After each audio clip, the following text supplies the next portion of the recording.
Eyes down for a second.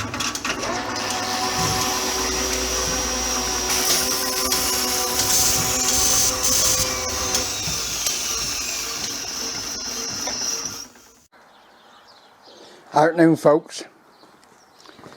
It's me, Monday, and I'm trying to track down where this oil leak's coming from. So I've dried it all out. I've put that piece of white cloth under there. I've just run it. I've got pressure on the hydraulics, and it does look like it's coming from the tip pipe and running down here and dripping off, but as yet there's nothing, because it runs down here there, and yet there's nothing. So I'm going to leave that there and see if anything appears. I can't really do it inside because I can't run the tractor inside, but I've had it running for about 5 minutes.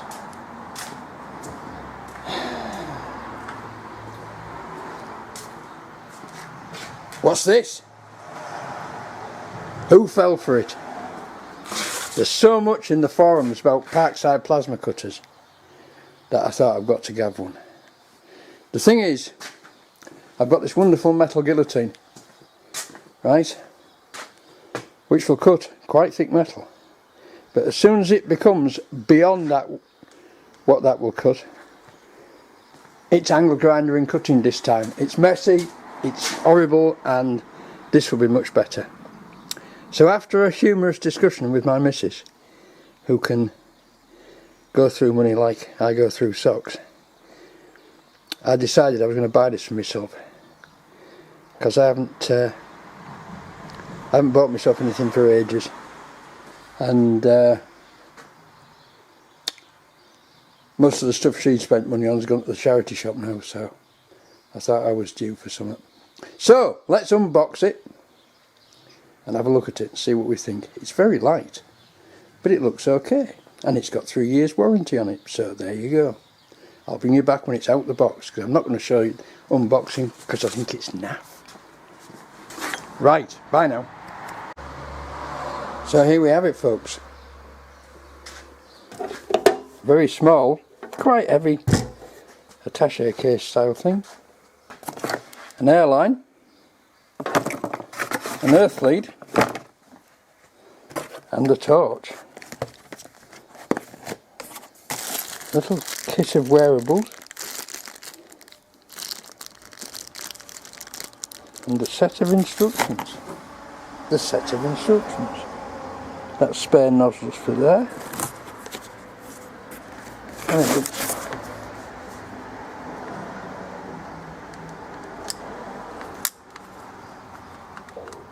looks quite well made. I wonder if it's made in Germany or the People's Republic. Imported for GB market by Little Great Britain Limited, Little House, Kingston Road, Surbiton. CMC GmbH, St. Ingbert, Germany. But where is it made? Where is it made? It actually feels like a very sturdy case.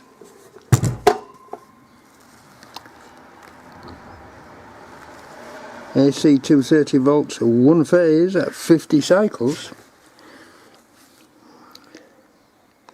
Little pressure regulator there, water separator. Looks okay.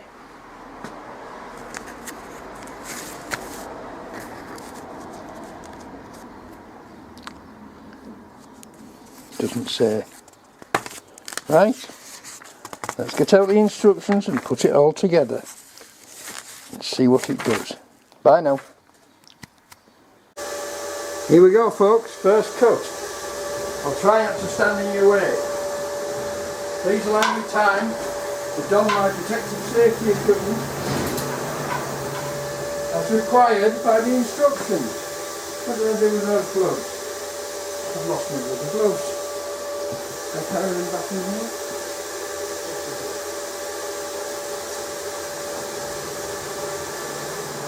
As you will see, as recommended, I am wearing full body protection in the form of jumper and a pair of jeans.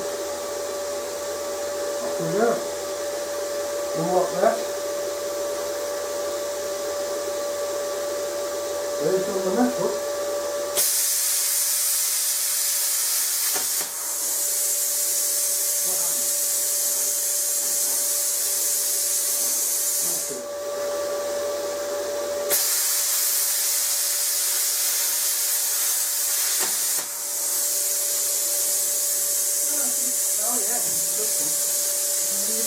Current. Let's try a bit more current.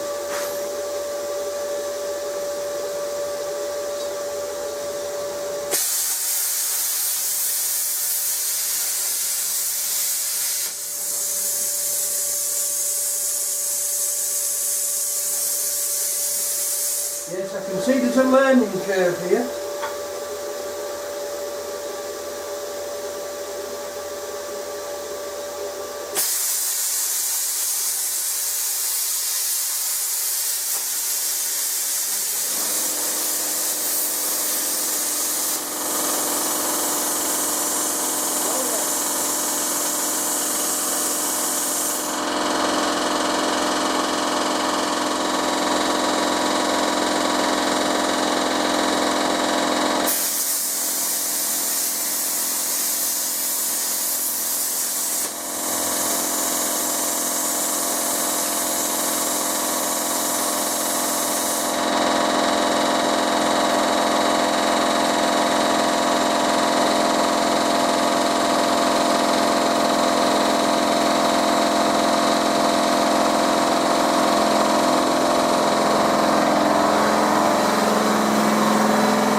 It cuts and very neatly, but I can see there's going to be a learning curve. Can't say anything about that, can you? Right, because I mean this stuff I would be either hacksawing, or this would not cut with a guillotine. I'd have to either hacksaw it or use an angle grinder and a cutting disc. That looks a hell of a mess. Right, so there you go. So there's the first use of the Lidl plasma cutter. Okay, well, it looks like, I can't promise it, he said taking the helmet off, it looks like it is the tip pipe that's leaking, because we are beginning to get, let me just take this glove off, we are beginning to get, oh no we're not, you see I don't know what position it leaks in. So there's no oil there at all. But when I just came to this a few minutes ago, there was oil around it. And I also noticed it had leaked overnight. There was a stream of oil down here where it had leaked overnight.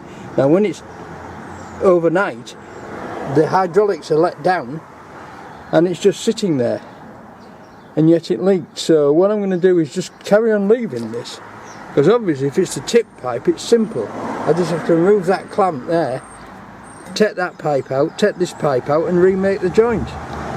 So that's not difficult. It could, can you see there where it's actually cracked the paint around there? It could be coming from there and running down.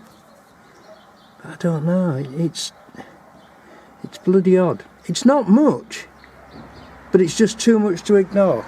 Right, back to the workshop. Back to the future. Right, well there you are. I'll see you in a bit. Select another job. Another job is number plates. We need number plates. Even though it's not registered yet, I have got people working on it. So I'll crack on with this number plate. Bye now. There we are folks. All cleaned up and ready to tigger me if it will tigger me, and I'm just making a piece to fit in there. Wish me luck. Bye now. Roughly hacked out, courtesy of the guillotine. There you go. Bye now. There we go folks. I think we can make something of that, don't you? Let's see if we can get it tigged in, but first I'm going to have a cup of tea. Bye now. Well, there we are, folks. Tea's cancelled. It's 4:30. I've washed my hands and going home. I should take that tomorrow. So I'll see you all later. Bye now. Morning, folks. Tuesday. Keith's gone to Wales again. And looky here. If at first you don't succeed, get rough with it. Because I'm on a no loss. It's if I can fix it, I can fix it. If I can't, it's junk. So, this morning, I nipped the vice across there, he said, throwing it on the floor. I nipped the vice across there, and gave it a good pull, and this bottom piece clicked off.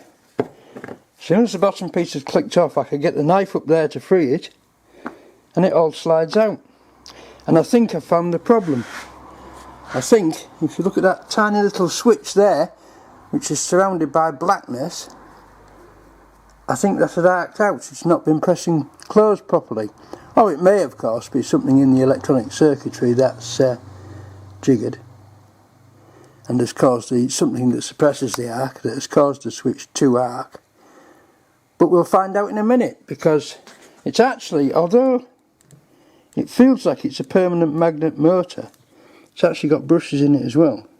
But the brushes seem to be fine, and the motor seems to be fine. As usual, if anything's gone, it's the bloody electronics, isn't it? And that's, of course, never worth replacing, because they're ridiculously expensive, even if you can get them. So, right, I shall put it back together and see if I can get a tune out of it. Bye now. Alas, 'tis dead. There's something, either that whacking great capacitor there, or that capacitor there, which is supposed to damp the arc across that switch, has failed, and that's bloody awful soldering.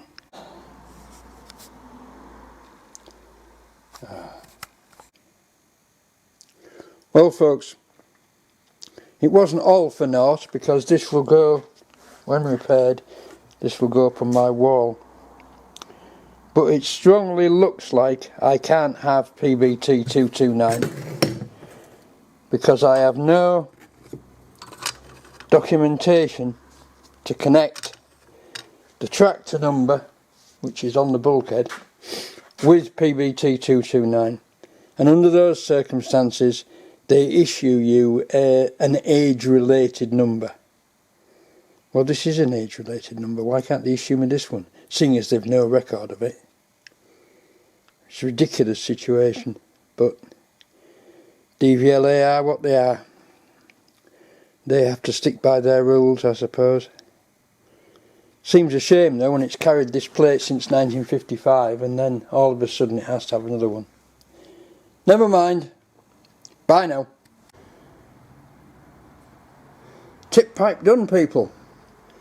There was a dodgy hydraulic washer in there, which I've taken out and put a copper washer in, and then I've tightened the back nut up against it, which it wasn't tightened up properly, but that should have done it. So there you go. Thank the Lord for that. That was it. Tractors are real sods to work on, they really are. You need to have them outside and be able to get right round them, because you clamber over the bloody things and everything's so tight and compact.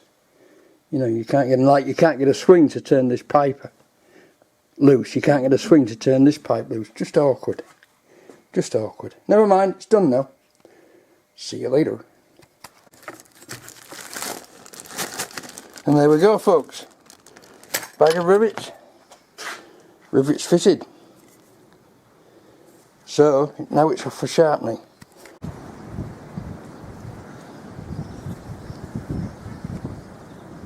Langtoft in the sun.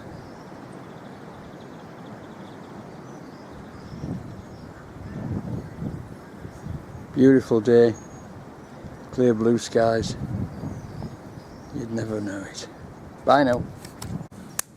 The puppies are in the run, having a run around, having fun. The fire's alight, he said, zooming the wrong way, and the The clear up is continuing. We're getting a load of old, wet, rotten wood and burning it. All this brass has got to go on. And by night, it'll be clearer.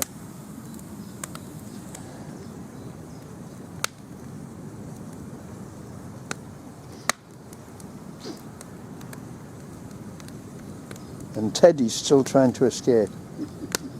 Bye now. Gasp, gasp, and that's another pile. Gone into the fire. And gone. And we've nearly got that lot up there cleared as well. And we're just sitting and having a blow. The trailer has appeared from under the rubble. That is actually, I think it's maybe a caravan chassis. It's got hydraulic brakes on it. It wants a back putting on it so we can stick it on one of the tractors and tow it around and pick firewood up with it and other detritus. So that's a future project. Bye now. There you go folks. Thursday, lunchtime. Tree number 1 is free of ivy. Tree number 2 is well on the way, although it goes right to the top of that. Let me just zoom out. Goes right to the top of that tree, but it will die as soon as you cut off around the bottom. It'll die and it'll start to fall down. Right. We don't use Roundup,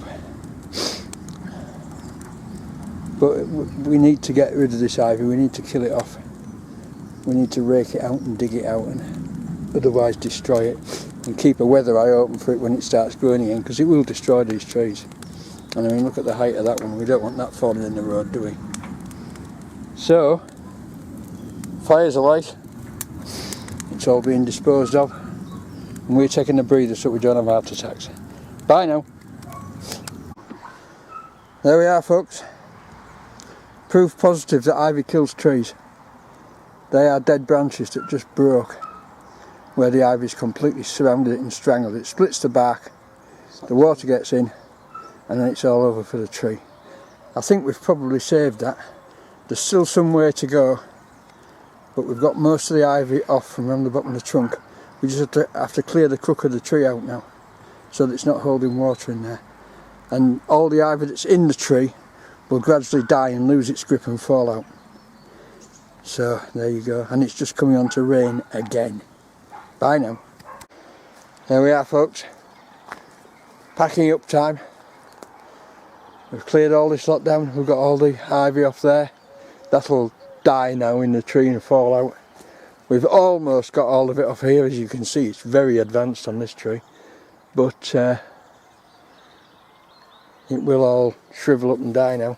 We've just a bit more to cut round the bottom end of the tree, which means struggling to stand on the slope, and then all these roots to dig out and destroy, but that's fairly easy because they're very brittle, they crack off easily. Anyway, that's Thursday done. So we've done the majority of that tree. Very little to do on that tree over there, just a little bit. Most of that's dead anyway. We've got to take that tall piece of elder out there because that's dead. Take all the dead wood out and save the trees really. Right, I'll see you all tomorrow for Friday's fun and games. Bye now. Friday, 2:15. We have made good progress. We've got the ivy off almost all the way around this tree now. We've just got some big roots to rive out underground, and that'll be done. Oops. See, that's an ivy root there. That isn't, but that's ivy root. And you can see here where it's grown right in between those two limbs and forced its way through, and it's now grown into the tree. So we'll get that out, but we're going to have a change of agony, and we're going to dig out these two elder roots here. It's a good job it's Friday really, because another day of this would kill us. Bye now. That's it folks. 4 o'clock. We've had enough. We've just taken that root, that bloody great evil elder root, out of this hole over here, and it's taken some bloody work. As you can see, it was a big hole, it was a big root, and most of what's down here is bricks, because up there used to be a row of 4 houses starting near the hedge and going towards the centre of the field, and in the late 30s apparently they were bulldozed because they were considered to be substandard housing, and they were pushed all the way down here. So what you've got down here is bricks, bricks and more bricks. Right, that's it now. We're knackered, we're packing it in. So, thank you all for watching. Thank you for subscribing. If you haven't subscribed yet, please subscribe, because it helps me out no end. It helps me feel almost human. Yeah, it helps me eke my pension out. Yeah, I'm over 70 now. There's Keith. He's over 70 as well. Right. Catch you all next week. Bye now.